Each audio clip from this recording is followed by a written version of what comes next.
Denme un segundito, asegurarnos que estamos en vivo, am, antes de comenzar oficialmente y dar inicio a los 48 caminos de la sabiduría.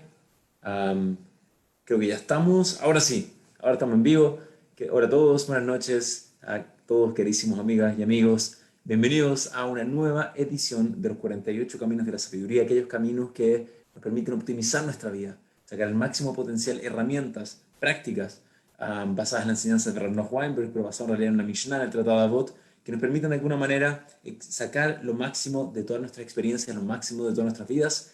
Así que continuamos por nuestro viaje. Antes de comenzar, queremos agradecer a Ana Celia Goetz, que dedica el estudio de hoy con motivo del Yortzeit de su madre, Esther Wortman, Zichronolá Ibrahá, que Bezat Hashem sea un mérito para ella, Leilui Nishmata, que escuchemos prontamente solamente buenas noticias, Besorotobot, Yeshuot, Benehamot, para todo el mundo, para todo Israel, pronto y en nuestros días. Con eso, comenzamos con los 48 caminos. Hemos hablado ya de distintas cosas, muchos conceptos. Hemos hablado de las relaciones interpersonales, el estar asentado en nuestro proceso de decisión. Hemos hablado de la importancia de definiciones, la importancia de estar estudiando constantemente nuestras vidas.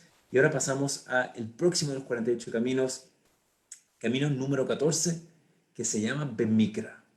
Si nosotros incorporamos Bemikra en nuestra vida, con eso vamos a poder optimizar y sacar el máximo provecho. ¿Qué es Bemikra? ¿Qué es Likro? En hebreo, Likro, Coré, quiere decir leer. Bemikra quiere decir estudiar, quiere decir leer. Damas y caballeros, nos tomaron 14 caminos, pero aquí llegamos recién ahora, después de haber hablado muchísimo, recién ahora empezamos a hablar de Bemikra. Bemikra quiere decir estudiar Torah. Recién ahora empezamos a hablar de la importancia del estudio de Torah. Hasta ahora hablamos de la importancia de definiciones, claridad, mantener pureza en nuestros pensamientos, mantener nuestro corazón y nuestra emocionalidad en sintonía y poder manejar nuestras emociones. Hablamos de la importancia de estar siempre estudiando y recién ahora hablamos de estudiar Torah. Lo cual nos muestra una pregunta clásica en la Torah es ¿por qué la Torah empieza con el libro de Bereshit? ¿Cierto? La Torah debiera haber empezado, Rashi hace esta pregunta, la Torah debiera haber empezado en el verso que dice Jodesh Azelahem, ¿cierto? La mitzvah de Rosh Hodesh, que es la primera mitzvah que el pueblo judío es comandado como una nación entera. Porque la Torah no es un libro de cuentos, la Torah es un libro de guía de nuestra vida. Torah quiere decir guía, una jorá, ¿cierto? Nos guía para nuestras vidas. Entonces, ¿por qué la Torah empieza con el libro de Bereshit, Dios creando el cielo y la tierra, la historia de Abraham, Isaac, Jacob, los dos hermanos, el exilio hacia Egipto, Yosef siendo el virrey, la historia con Labán, Esab? ¿Por qué tenemos que saber todo eso? Entonces, una de las respuestas, hay muchas respuestas a esto, es que la Torah no empieza hasta que no seamos un mensch, un Ben Adam. La Torah recién puede hablarle a un ser humano. Si no eres ser humano, la Torah no tiene ningún mensaje para ti. Y por lo tanto, la Torah se enfoca en midot, en nuestras cualidades, en convertirnos en un recipiente apropiado para poder recibir esta sabiduría que es Torah. Si no tienes eso, entonces la verdad es que la Torah va a ser, como dice la Gemara, la Torah va a ser como un tablín, ¿cierto? Torah tablín, la Torah es un aliño. Si lo usas correctamente, entonces es impresionante lo que puedes hacer, pero si no, Rahman puedes usar también la Torah para cosas no tan positivas y por lo tanto tenemos que convertirnos en un cli, en un receptáculo capaz de utilizar todo esto que es la Torah. Camino 14 recién se llama Bemikra. Recién el punto 14 es lo que llamamos Bemikra. ¿Qué quiere decir Bemikra? En verdad, la Mishnah quiere decir que en el contexto talmúdico, Mikra quiere decir leer el Humash, los 5 libros. No la Torah oral, no la Gemara, no el Zohar. Simplemente agarrar la Torah, agarrar los 5 libros y leerlos. Y la verdad es que un poco el valor basal en todo esto es cuál es nuestra actitud frente al estudiar este texto. ¿Ok? O sea, hay un supuesto en esto. ¿Okay? No vamos a hablar fuera de este supuesto, pero este es el supuesto. El supuesto es que la Torah es un documento divino. Palabra por palabra, letra por letra fue entregada por Dios a el pueblo judío a través de Moshe en Arsinai, ¿cierto? A través del desierto. Y el documento que tenemos es la Torah es divina, palabra por palabra, letra por letra, no es una interpretación, no es una inspiración divina, es palabra por palabra lo que Dios está diciendo, Dios está dictando. Y por lo tanto, la pregunta que tenemos que hacer es, ¿cuál es nuestra actitud ante ese texto? Entonces, se recuerdan los que son un poco más nerd, vamos a ponerlo así. No sé si algunos han escuchado del proyecto SETI. El proyecto SETI básicamente es un proyecto en donde tú puedes prestar tu computador para dar más fuerza de procesadores y en el fondo hacen una super red de todos los computadores y eso genera mucho más capacidad de procesador para poder captar información satelital. Ahora, ¿cuál es la idea? La idea es que usamos todos los computadores para hacer los satélites lo más sensible posible y así poder estar alertas si escuchamos algún extraterrestre o vida en el espacio. Entonces tú tienes la capacidad de meterte en este proyecto, se puede meter a Google, lo pueden buscar, no lo recomiendo, pero pueden hacerlo, y uno puede en el fondo, como voluntario, dejar que tu computador participe en esto. Eh, ¿Qué te pasaría si tú estás ahí? Tienes tu computador ahí prendido, lo dejas ahí, duras un par de horas, ¿cierto? ¿Qué pasaría si en la mitad de la noche empiezas a escuchar como, así como que empieza a dar información y escuchas un diálogo como si un alien así está hablando afuera? ¿Qué harías? ¿No? Te asustas, saltas de la emoción, bien, hay vida fuera de la tierra, impresionante, saltarías, sería a bailar, te daría una cosa así como impresionante. La verdad es que así debería ser nuestra actitud frente a la Torah. Imagínate que el creador del mundo va y te dice algo, mira, esto es lo que yo opino. No me gusta que comas esto, me gusta que pienses esto, quiero que hagas esto en esta situación. Imagínate que el creador del universo te habla y te dice una cosa así, ¿cómo reaccionarías? Pues debieras, por lo menos, debieras saltar, impresionante, Dios me está hablando. Nuestro sabio dice, Hazal dice, que tenemos que estudiar la Torah como si la Torah fuera recibida en el Har Sinai. Es decir, lo que estamos tratando de lograr es tratar de volver a construir esa sensación en el momento de la entrega. Tienes que partir, obviamente, con la actitud de que hay algo especial en esto. Si tú vas, por ejemplo, a una biblioteca, va a haber cientos, miles de libros. Tienes que saber que hay un libro que es distinto. Hay un libro que es distinto. Y por lo tanto, cuando tú leas la historia de Abraham, Isaac y Jacob, cuando leas estos episodios de Bilaam y Balak, las parashot que recién hemos estado leyendo, Pinjas, no es un lindo cuento nada más. El problema es que nos relacionamos así. Decimos, uy, qué lindo, mira, esta vez cuando este gran patriarca hizo una cosa así, qué linda, qué sabiduría. Puede ser que te sepas la historia, pero la gracia es que tenemos que depositar nuestra confianza en esto. Y tienes que estar con esa actitud en donde estás entendiendo que cada palabra, cada letra que estás leyendo es importante y es relevante. Y tienes que poner confianza en eso. De lo contrario, no impacta. Si tú no estás mentalizado, mentalizada, entendiendo que cada palabra que es relevante es una nota del extraterrestre, Hazel Shalom, Dios, que te está hablando y te está diciendo algo, si no eres capaz de generar esta sensación. Entonces, ¿qué requisitos necesitamos para generar esto? Número uno, tienes que saberte la historia. Si yo les digo quién es Korah, tienes que saber quién es Korah. Tienes que saber qué pasó. Tienes que saber cuál era el propósito de su rebelión. Tienes que saber la información. Tienes que saber quién era Bilam. Tienes que saber quién era Pinhas. Tienes que conocer a todos estos personajes y entender solamente un punto técnico de la historia. Además, tienes que ser capaz de ordenar tu mente y ordenar la información correctamente en tu cabeza para entender cómo todo esto funciona. Por ejemplo, Rashi trae una explicación, un punto bien importante, y eso es que la Torah no está en orden cronológico. Entonces, solamente la yuxtaposición de distintas historias tiene que generarte como, oye, ¿por qué Dios puso esto acá? A veces tienes historias que saltan 20 años, vuelven atrás 15 años, algunas saltan 100 años y te cuentan cosas que pasaron después. El hecho de que está en cierto orden no quiere decir que ese es el orden cronológico. Y por lo tanto, cuando tú ordenas en tu mente conceptualmente, te permite relacionarte y ordenar la información de una manera un poco distinta. ¿Qué es lo que pasa dentro de nosotros? ¿Qué es lo que nos pasa a nosotros adentro cuando enfrentamos esta historia? Le voy a decir algo. Si yo me imagino la siguiente escena, yo me imagino a mi hija chica Sara. Mi hija chica Sara estaba de cumpleaños día, Mazel Tov. Entonces si ella llama y mete la cara en el helado. La voy a retar, cute. ¿Qué pasa si mi hijo, que es un poco mayor aquí, va? Hace lo mismo, lo voy a retar. Si mi hijo Moshe, que ya va a ser bar mitzvah el próximo año, él va y le mete la cara en el helado, lo castigo, ¿no?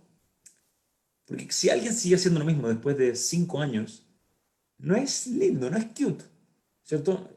Uno espera que la persona madure, que tenga una actitud distinta, una actitud más profunda al enfrentar esto.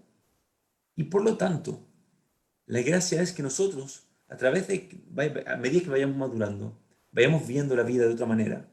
Empecemos a enfrentar la historia, las historias que vemos en la Torá de esa manera y verlas con otro nivel de madurez. Si sigue siendo lo mismo 3 años después, no es cute. No sé, por ejemplo, en los bar mitzvahs, la gente dice, mira, los niños que le hablan a los jóvenes bar mitzvahs, dicen, mira, eres un tremendo amigo, te quiero mucho, nunca cambies. Eso es terrible, ¿no? Es como la peor braja que a quien le puede dar a alguien. Al revés, quiero que tomes tus habilidades y que seas alguien más. Quiero que crezcas, no quiero que nunca cambies, quiero que al revés, veas todas las cosas que te faltan pulir y esas las trabajes. Decir nunca cambies es quizá una maldición. Cuando enfrentamos el concepto de Bemikra en estudio, la gracia es que lo vamos haciendo cada vez con un distinto nivel de madurez. Tu vara de evaluación, cómo vas a ver y cómo vas a enfrentar el texto, va a depender de lo que estás viendo, ¿no? Y va a depender un poco de la situación. Tu entendimiento define, eso es lo que estoy tratando de decir. Por ejemplo, si tú vas al doctor y te haces una radiografía y te muestran eso, tú vas a ver algo. Pero el traumatólogo, cuando vea los rayos X, los va a ver de otra manera, ¿no? Porque su entendimiento es capaz de definir de esto de otra manera. De otra manera. Am, la verdad es, una persona que no está en ese nivel espiritual puede ser que sea ciego a ese nivel espiritual. Una persona que no es capaz de ver ese nivel de profundidad, simplemente no lo va a ver y no va a ser capaz de hacerlo. Le cuento una anécdota. Por ejemplo, cuando yo no fui religioso toda mi vida, la primera vez que cumplí Shabbat, estaba aburridísimo. O sea, no es lo que cuentan algunos, dicen, no, que estaba tan inspirado. Yo lo encontré aburrido, no podía, ya me gusta la música, tocar guitarra, y se me juntaba con mis amigos, y ahora de repente no podía ver televisión, no podía tocar guitarra, y estaba aburridísimo. Hoy día no lo cambiaría por nada en el mundo, porque tengo otro nivel de madurez. Aprecio otras cosas, soy capaz de verlo de otra manera. Por ejemplo, yo digo, si yo me conociera hace 15 años, no sé si sería amigo mío. De yo hace 15, de hace 20 años, pues el punto es que uno proyecta sus realidades. Uno proyecta basado en cómo estás ahora. Tú tratas de ver las cosas basado desde ti, el prisma que usas para enfrentar el texto, que usas para enfrentar sabiduría, eres tú. Y eso puede ser un error. Porque el hecho de que a ti te haya pasado algo, o tu relación con algo sea así, no quiere decir que esa es la regla de cómo te pasan esas cosas. Por lo tanto, en resumen, primero que nada, cuando enfrentamos Bemikra, va a depender tu conexión con el texto, con el Humash, va a depender de quién está hablando, depende de quién está evaluando, y tienes que tener cuidado de no proyectar. ¿Cierto? Esto es una falla epistemológica, ¿no? Que, que, eh, que palabras de hoy día no connotan lo que quiere decir antes, ¿cierto? O sea, de nuevo, si hablamos, no sé, distintas palabras, yo digo, si les digo algo, alguna palabra, y usted ¿qué le viene primeramente? Si digo bitajón, también quizás seguridad, piensas los que cuidan las sinagogas, vas a pensar gente que está ahí cuidando policía, vas a pensar una cosa así. Bitajón en realidad en el poema quiere decir emuna. Entonces, depende de dónde estés sintonizado, en cómo entiendes distintos conceptos. Tenemos que tratar de juntar todo esto y entenderlo bien. Si nosotros leemos la historia y vemos a Abraham Avinu, por ejemplo, la actitud tiene que ser que Abraham es como un superhéroe. Es como una historia de origen de un superhéroe. Como Abdil Ben Kodesh Shehol. El problema es que nosotros en nuestro nivel proyectamos. Y nosotros vemos a Abraham Avinu, Abraham el patriarca, como si fuéramos nosotros, como si fuera yo. Pero Abraham es un gigante. Entonces, ese es el punto de cómo enfrentas. Cada persona que estás viendo ahí, estamos hablando de gente cósmicamente fuerte. ¿Quién está contándote esa historia? ¿Quién te está contando la historia de los patriarcas y que los hermanos se pelearon? Hashem es el que está hablando. ¿Cierto? Hashem te está hablando. Entonces, tienes que ponerte lentes de doctor. Estás viendo rayos X. Acá hay información importante. Es Hashem el que está contando esta historia. La Torah se empieza a ver de otra forma, ¿no? Por ejemplo, la historia de Yosef y los hermanos. La historia superficialmente son hermanos disfuncionales, ¿no? Y quizás el debate entre Esav y Jacob, quizás Esav era el bueno, ¿no? Jacob le robó la primogenitura. Jacob abusó de su poder. Bil'am, el que quería maldecir al pueblo, quizás un tzadí, que le mira, no quiero ir, ella me habló. Pero todo eso son entendimientos súper superficiales. Les voy a dar un ejemplo súper concreto. El becerro de oro, ¿no? Si vieron la película Los 10 Mandamientos, famosa película de los 60s, Charlton Heston, famosa película, y se ve ahí el becerro de oro y todo el pueblo bailando el becerro de oro. Si ustedes leen el texto con cuidado, ¿saben cuánta gente hizo el becerro de oro? 3.000 personas. 3.000 personas hicieron el becerro de oro. Ahora, 3.000 es mucho, es verdad, pero una población de 3 millones de personas. De 3 millones, 3.000 hicieron el becerro de oro. No todo a Israel. Ahora, si tú lees la Torá, suena como que los Yehudim están justificándose, sin embargo, la profundidad es que eran 3.000. Pero la Torá lo atribuye la responsabilidad a todos. Y por lo tanto, la Torá nos trata como si fuera a todos. Y es una lección muy importante. Está lleno de estos ejemplos. Por ejemplo, Yoshua.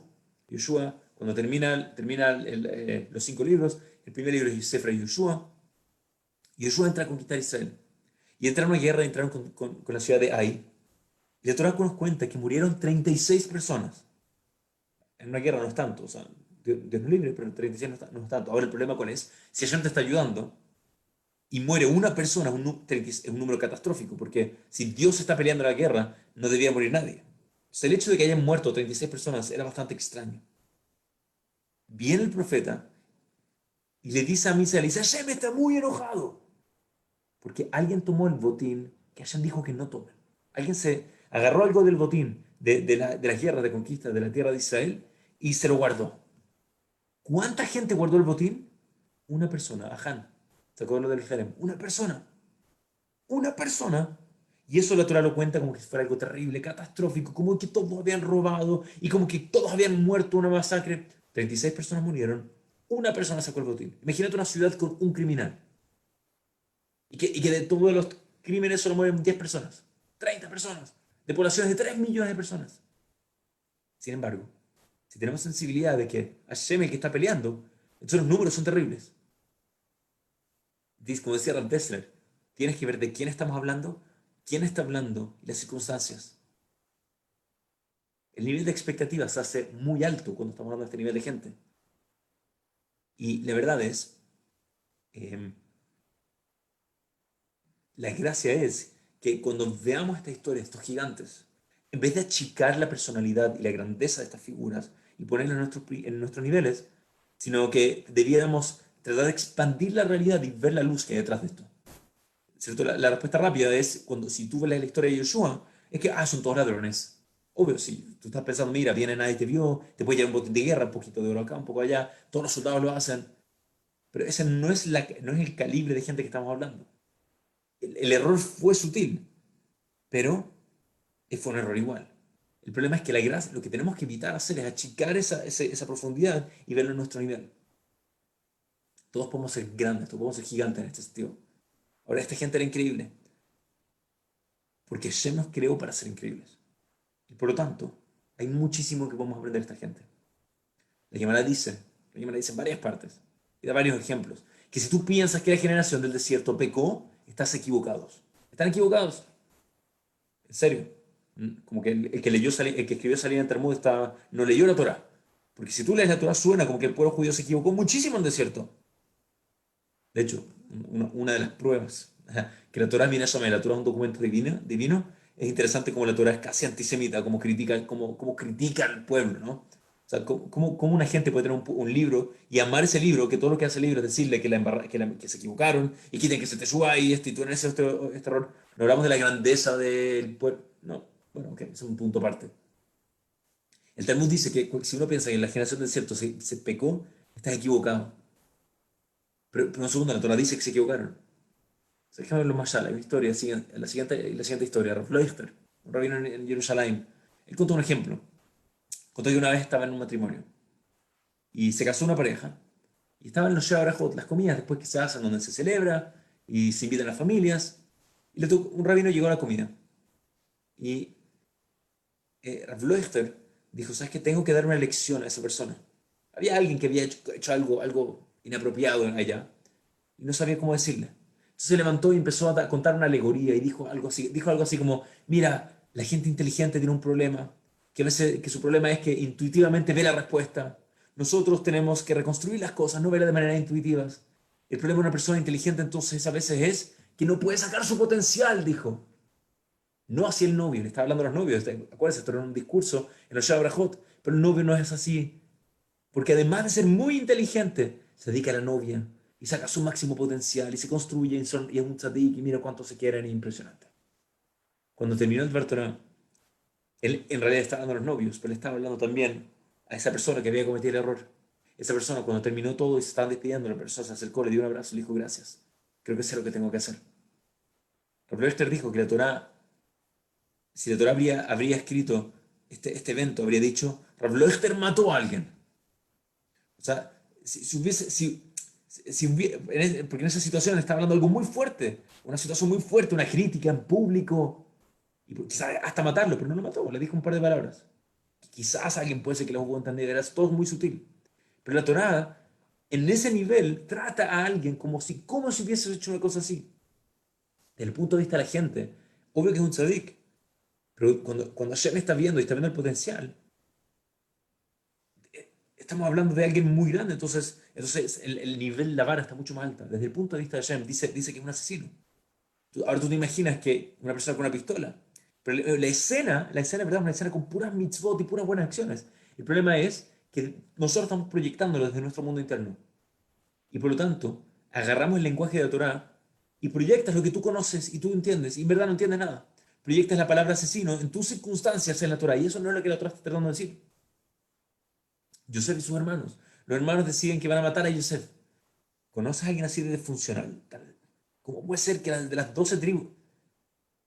Pero nosotros estamos proyectando nuestros problemas. Ahí había un juicio cósmico sobre cuál iba a ser el futuro del pueblo judío. Y por lo tanto, había un nivel de profundidad muy grande que no era lo que uno piensa, no eran dos hermanos. Como si han visto alguna de las películas de Yosef, de los 10 hermanos, parece que los hermanos eran unos locos y que se atacaban.